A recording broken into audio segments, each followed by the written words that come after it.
His essence, His attributes, His beautiful names, or His actions. So Allah subhanahu wa ta'ala is the one, the only, the universal, the sovereign. He has no partner. He has no nadhir. He has nothing that is comparable to Him. He has no usul, no furu'ah. He has no father. He has no sons. He was neither begotten nor does He beget. And He is indivisible and cannot be divided into parts. And this knowledge of God is one of the most important things that a Muslim needs to know about Allah subhanahu wa ta'ala. So it's considered something that we remove from Allah. In other words, we negate something about God. And since Allah's essence is ultimately unknowable, no matter how much we fathom or try to contemplate the essence of God, that is something that He has kept secret from His creation. However, Allah subhanahu wa ta'ala has left for us something by which we may know Him. He has left for us the two books, Kitabullah al-Mastur wa Kitabullah al-Manzur. So the books that has the line are the scriptures of God, and the last scripture being the Quran that was revealed to the Prophet Muhammad sallallahu alaihi wasallam. And this is one way where we may know God, know Allah subhanahu wa ta'ala. And then the other way is by reading the book that is gazed upon, Kitabullah al-Manzur, or the book of creation. And so all of the things in creation point to Allah. They are supposed to give us a greater understanding and knowledge of God, not to give us an indifference, not to give us an ignorance of God, but rather quite the opposite, that we may know Him. And Allah subhanahu wa ta'ala declares in the Quran quite often that all of the things in this universe are signs that indicate He is the one, and signs that indicate that we should know Him. And our parable in the Quran is one of knowledge, not one of blind faith. So Allah subhanahu wa ta'ala exhorts us constantly in the Quran to know Him. فَاعْلَمُوا أَنَّهُ لَا إِلَهَ إِلَّا اللَّهِ. Know that there is no God, deity worthy of worship except Allah subhanahu wa ta'ala. فَاعْلَمُوا أَنَّ اللَّهَ عَزِيزٌ حَكِيمٌ. Know that Allah is Aziz and Hakim, that He is the most dignified and He is the most wise. So how are we supposed to know these things unless we are thinking people, unless we are contemplating people, unless we are striving daily to have a greater conviction of God? Because one of the beautiful things about this deen of Islam is that we may grow in our iman, we may increase in our iman, we may increase in our knowledge of God. And in order for us to increase in our knowledge of God, we need to know more about Him, right? And the way that we can know more about Him is if we become more self-aware within ourselves, number one, and number two, more aware of what's around us. So we have to avoid being encumbered. We have to avoid being pulled down by our own passions, our own desires, those obstacles that will blind us to God. So we negate any type of negative thing to Allah. We negate attributing evil to God. The devil was only created so that we may have something where we may negate evil too. Otherwise, Allah subhanahu wa ta'ala is the Lord of the Shaitan, the Lord of Satan, and the Lord of the angels, and the Lord of all of mankind. But ta'adduban, right, to have this adab, to have this courtesy and etiquette with God, we don't attribute evil to Him. And we attribute to those things that He told us to attribute it to. So we negate this from Allah subhanahu wa ta'ala. We negate the idea that Allah subhanahu wa ta'ala allows suffering or allows evil. All of it is within under the rubric of the divine power and divine knowledge of Allah subhanahu wa ta'ala, but we do not speak of it in such a way, and rather we put it to ourselves. And this adab, this etiquette is taught to us in the Quran, and it was taught to the Prophet sallallahu alaihi wasallam. مَا أَصَابَكَ مِنْ حَسَنَةٍ فَمِنَ اللَّهِ وَمَا أَصَابَكَ مِنْ سَيِّئَةٍ فَمِنْ نَفْسِكَ. This is directly addressing the Prophet ﷺ in the Quran. That which is of good is from God, is from Allah subhanahu wa ta'ala. And that which is of evil is from yourself. So attribute those things, those obstacles you find, those shortcomings, those deficiencies, take it back to yourself. Read it as a sign that Allah is giving you some type of signal, some type of alarm bell perhaps, and not as a sign of punishment. Our Lord is so much more provident and so much more merciful and compassionate that He would divine His poor slaves in this life. But rather He gives us signals, He gives us signs, He tries to remind us. And as some of our predecessors have said, you can either be led to God by divine blessings and divine gifts, or you could be led to God in chains of tribulation. It's our choice. If we recognize the signs of Allah, if we are thankful for them, if we are grateful for them, and showing gratitude by them is not merely mentioning by the tongue, but it is believing in the heart, and then preserving by our limbs.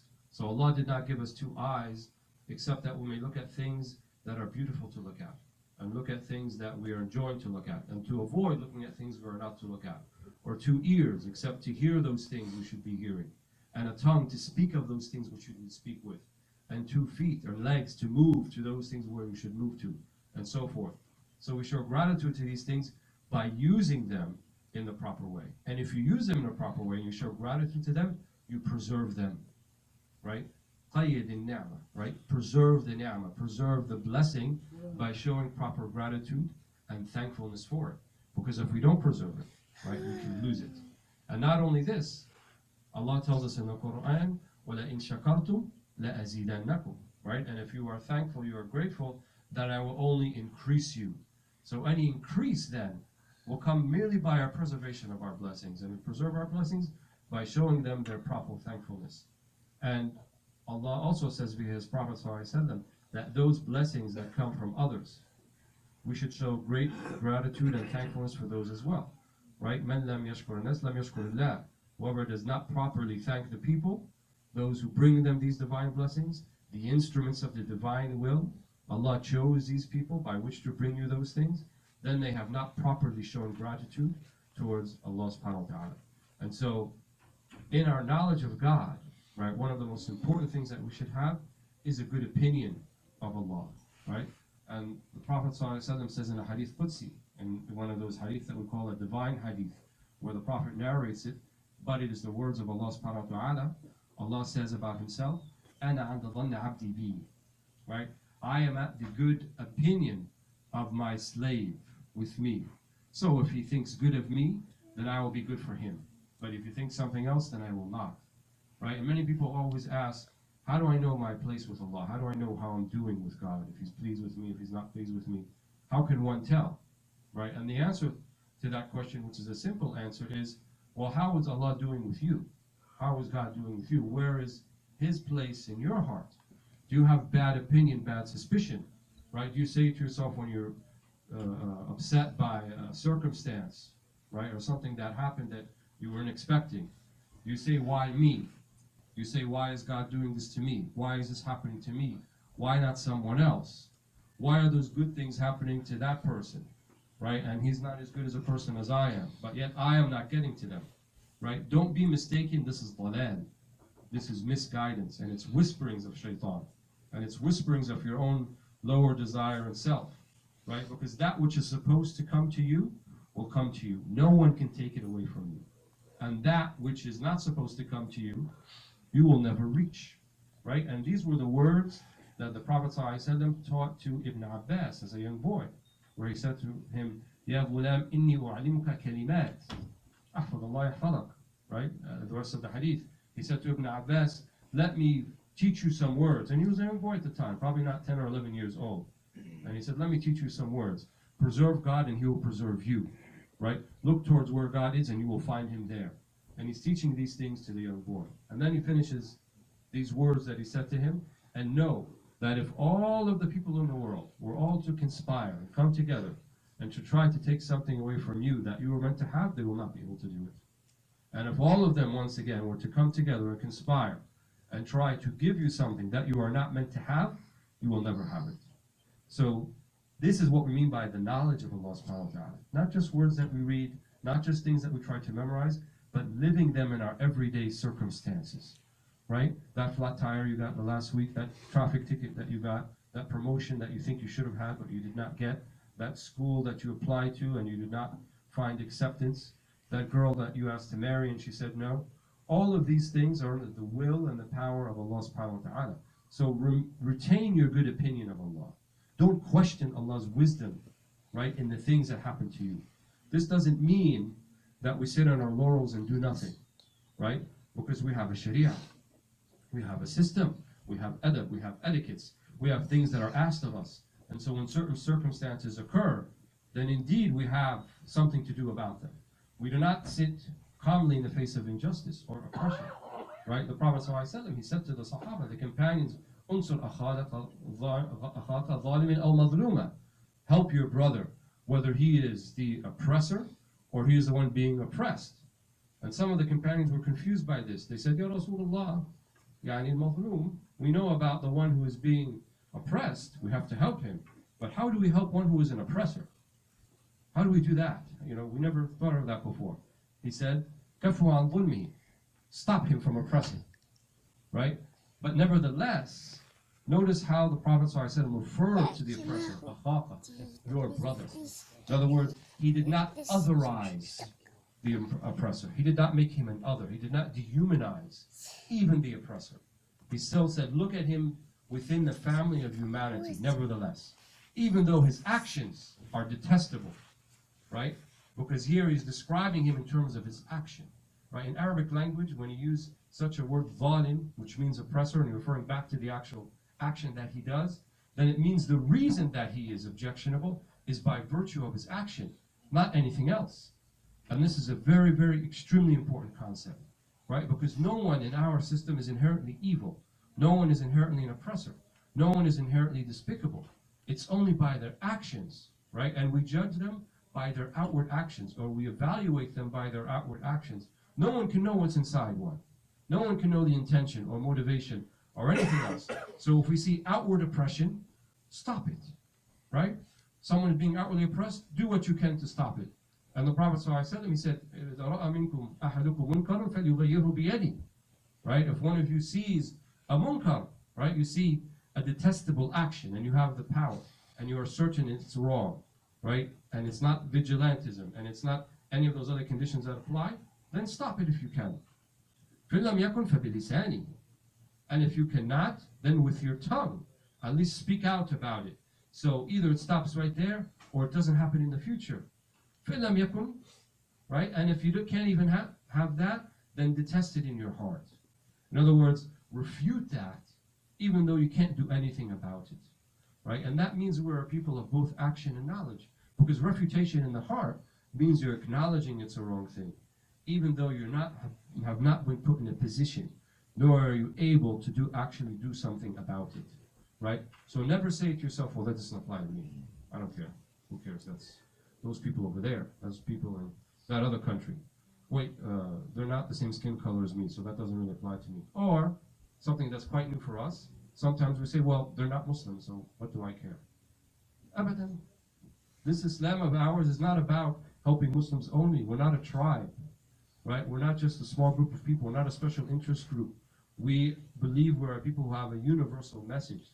And that message, whether people choose to accept it inwardly, right, and actually accept Islam, or at least accept the power of the message outwardly, it doesn't matter to us. But the important thing is that we bring that message. And so if we find oppression, if we find injustice, if we find our fellow brothers and sisters in humanity, right, being oppressed or having difficulties, or need to be fed, need to be clothed, need health care, need any of those things, we should have an equal level of concern for their plight as we would any other person, whether they're Muslim or non-Muslim. That was the way of the Prophet ﷺ, right? The Quran talks to non-Muslims. The Quran talks to everybody. Anytime you see in the Quran, Ya ayyuhan nas, O people, it is speaking to everyone, right? Ya ayyuhan nas, a'budu rabbakum. Ya ayyuhan nas, taqu rabbakum. O people, worship your God. O people, have God consciousness, have God awareness of God. O people, inna khalaqnakum min dhakarin wa untha wa ja'alnakum shu'uban wa qaba'ila lita'arafu. Inna akramakum 'inda Allahi atqakum. O people, we have created you into different tribes and communities and societies so that you may know one another. Inna akramakum 'inda Allahi atqakum. But the best amongst you were those who have the most God consciousness and awareness of Allah subhanahu wa ta'ala. And in this next clip we'll talk more about it. Alhamdulillah Rabbil Alameen. ادعوا ربكم وانتم موقنون بالاجابه.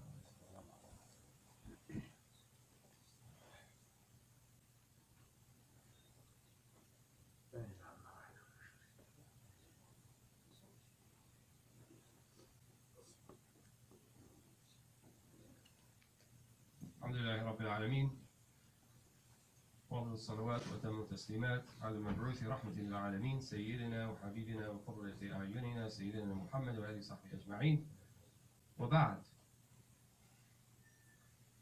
So negating that which is to be negated and refutable for Allah subhanahu wa ta'ala is one of our core tenets. In fact, the shahada, right, al-kalima, we say la. the first word that any Muslim would ever say when they have declared to accept Allah subhanahu wa ta'ala as a sovereign, they would say, La ilaha. There is no deity worthy of worship except Allah. So there's a negation and then an affirmation. And don't think that you can follow the path to Allah subhanahu wa ta'ala by merely affirming things, by merely performing things. Because for every affirmation that you do, for every performance that you do, there is a counter negation and a counter non-performance. So if you say that Allah is without partner, Allah is not being worthy of worship except Him, that means you must reject anything else that grabs your attention, anything else that contests your attention and wants to be worshipped. And worship doesn't mean that you lay your head down in prayer towards it, right? The Quran even asks the question, أَفَرَأَيْتَ الَّذِي اتَّخَذَ إِلَهَهُ هَوَاهُ. Have you not seen the person, the people, who take their own whim, their own desires, their passions as their Lord, right? And no one is actually bowing down in prostration to their whims and desires, but you function, you act, you do as if your whims and desires are your Lord, right? Because they guide you around. They guide you around. So when you have a whim, a desire, or passion, then you transgress against God, against people, against humanity, in order to satiate that particular passion, that desire. Is that not someone who takes their own passion, desire as their Lord? Because having a Lord means understanding that there's someone over you, that there's someone you must answer to, that you are accountable. And when you're accountable, that means you're responsible. And when you're responsible to God, you're responsible to Allah subhanahu wa ta'ala, as you are responsible to everyone who is a creature of God, right? And that includes human beings, that includes animals, that includes the blades of grass, that includes the water, that includes the natural resources. All of these things, ultimately, we have a responsibility, several responsibilities towards. So what is it that governs how you fulfill your responsibility or your recognition of that responsibility, right? Is it just merely about it makes you feel good, or it makes you feel fulfilled, or you're in the mood to do it? Or is there something more than that, when you can transcend, right, your own human desires and passions and recognize something greater, right? When we enter the prayer, what are the words that we say? Allahu Akbar. Akbar min ish, min kulli shay. Allahu Akbar, Allah is the greatest. In other words, there's nothing that's worthy of my attention.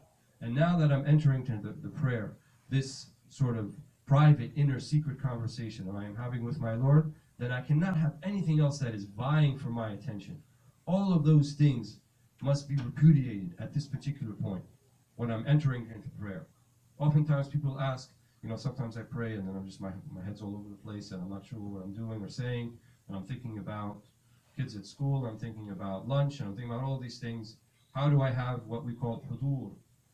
How do we have this presence of mind and heart in the prayer? And our answer to them, as our predecessors have said, is you will not have hudur, you will not have presence of mind in the prayer unless you have presence of mind and heart outside of the prayer. Because functionally they're no different.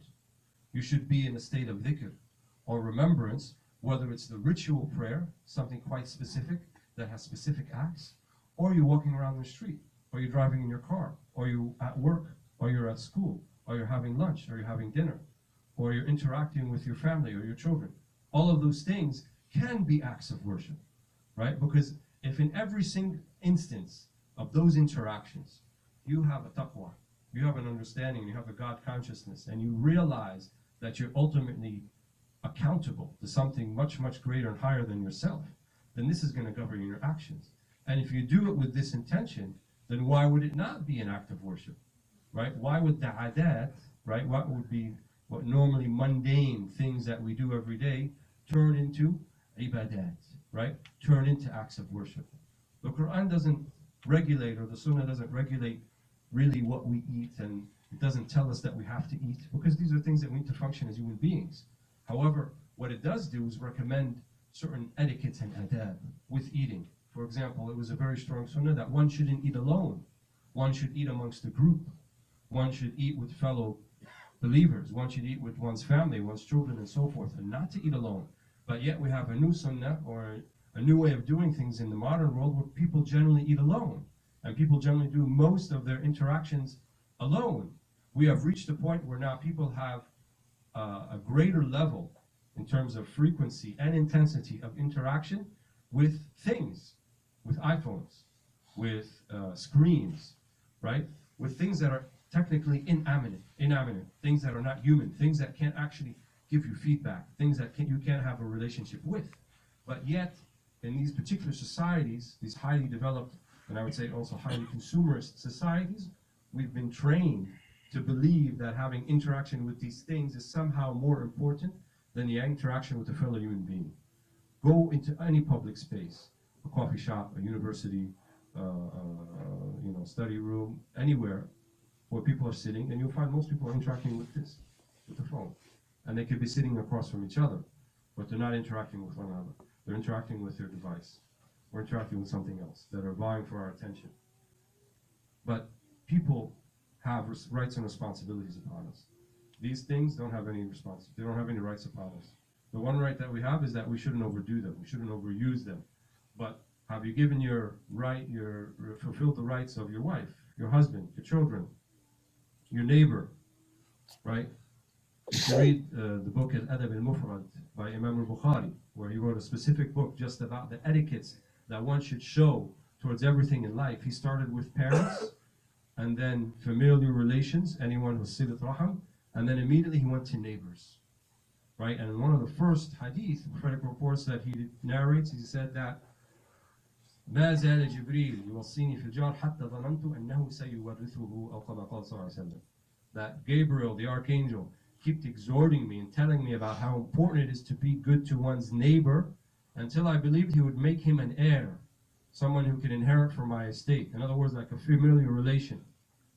And the companions, they asked the Prophet Muhammad what is meant by jar? What's a neighbor? And he told them 40 houses to the north, 40 houses to the south, 40 houses to the east, and 40 houses to the west. That radius. Those are your neighbors. All those 40 houses in any direction are your neighbors. So where are we in our neighborly relationships? Where are we in having formative and establishing these neighborly relations, to the degree that the Prophet ﷺ thought that it was talked about so much it'd be an error.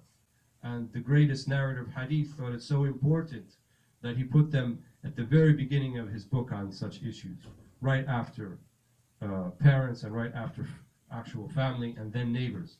And so these are the things, these are the pillars of Islam. Yes, we have 5 pillars, and yes, we are to fulfill the 5 pillars, but where is the thamara? Where are the fruits of your performance of the 5 pillars, right? Because it's not just about praying and going to the mosque and then going home and then it's all finished. But as soon as you walk out of the masjid and you get into your car and you get on the road, how do you drive? Because all those people driving around you, they're your neighbors, by the way. So 40 cars this way, 40 cars that way, they're all your neighbors. So the next time you cut someone off, don't give your blinker, so forth, speed up, scare someone, tailgate someone, think about that these people indeed are your neighbors. And according to our prophetic traditions, they are almost as important as your own familial relationships. So when we take this long view, right, of not just having a ritual relationship with Islam, it's not just about performance of the 5 prayers, but it's also about knowledge of God. It's about negating those things, right, that will give us a greater knowledge of God. And then it's about fulfilling what we know about Allah, what we know about His Prophet and their teachings, and fulfilling in action in terms of how we interact